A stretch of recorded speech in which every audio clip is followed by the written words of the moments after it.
ang aking mga pagpapasalamat sa inyong patuloy na suporta sa aking opisina, ang Office of the Vice President.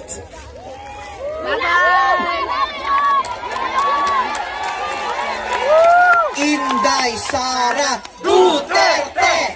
Inday Sara Duterte! Inday Sara Duterte!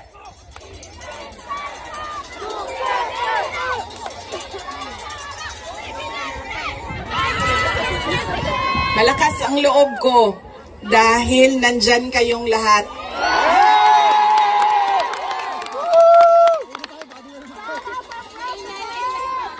Kanina noong papasok ako dito, marami ang nagsabi, be strong, be courageous.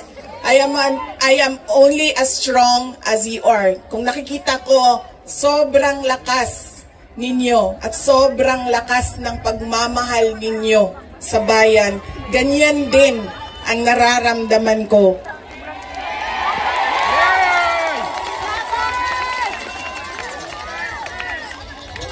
Ang pagpapasalamat ng aming pamilya, ang pamilya Duterte, dako kaayo may utang ang kabubuton kaninyong tanan.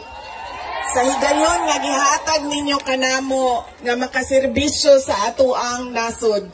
Napakalaki ng utang na loob namin sa inyong lahat sa pagkakataon na ibinibigay ninyo sa amin na makapaglingkod sa bayan. Maraming salamat po sa inyo, mga kababayan namin. Duterte! Duterte! Duterte! Duterte! Duterte! Duterte! Duterte!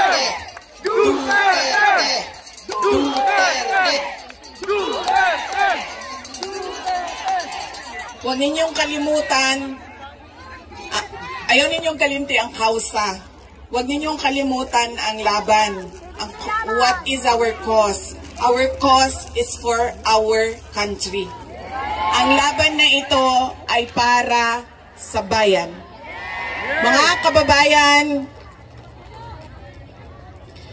ang lahat ng ginagawa natin ay para sa Diyos, sa bayan, at sa bawat pamilyang Pilipino.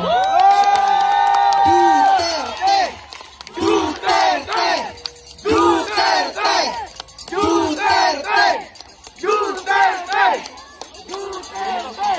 In behalf of the Filipino migrant, ma'am, salamat po.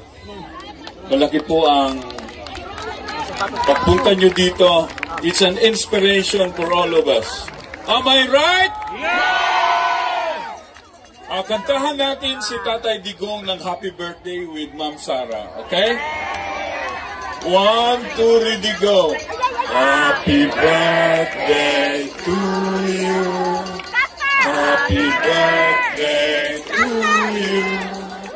Happy birthday, Tatay Digong. Happy birthday to you. One more.